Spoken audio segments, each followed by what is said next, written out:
আমলা পুদিনা দিয়ে বাড়িতেই জুস বানালাম। দেখো, আমলা পুদিনার চাটনি অনেকবার খেলাম।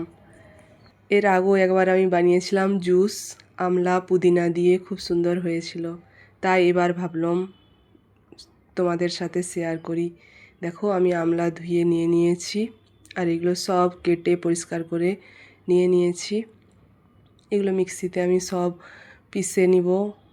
মিক্সিতে পিষে তারপরে সুষুম জল দিয়ে এটা বানাবো জুসটা। এই যে মিক্সিতে পিষতে দিয়ে দিয়েছি।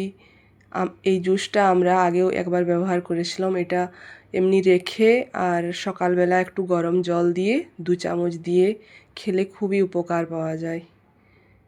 এরকম করে বানাই। তারপরে এই যে মোটা মোটা একটু হয়, এটা ভালো করে ছাঁকনি দিয়ে বা হাতে করে মোটা মোটাটা ছেঁকে তারপরে ছাঁকনি দিয়ে পরিষ্কার করে ছেঁকে নিতে হবে।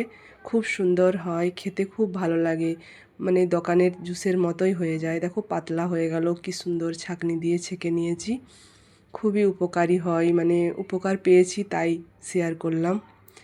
আর এক হাতে তার সাথে বানিয়ে নিলাম আজ ধনেপাতার চাটনি। আবারও পুদিনা, ধনেপাতা, আমলা, টমেটো, কাঁচা লঙ্কা সব একসাথে দিয়ে উপর থেকে সরষার তেল দিয়ে দিলাম। নুন দিয়েই আমি সব কিছু করেছিলাম, বাস তেলটা মিলিয়ে দিলাম। বাস আমার চাটনিও রেডি হয়ে গেল। আজকে দুটো দুটো বানানো হয়ে গেল। ভাবলাম তোমাদের সাথেও শেয়ার করি, কেমন হয়েছে জানাবে। ধন্যবাদ।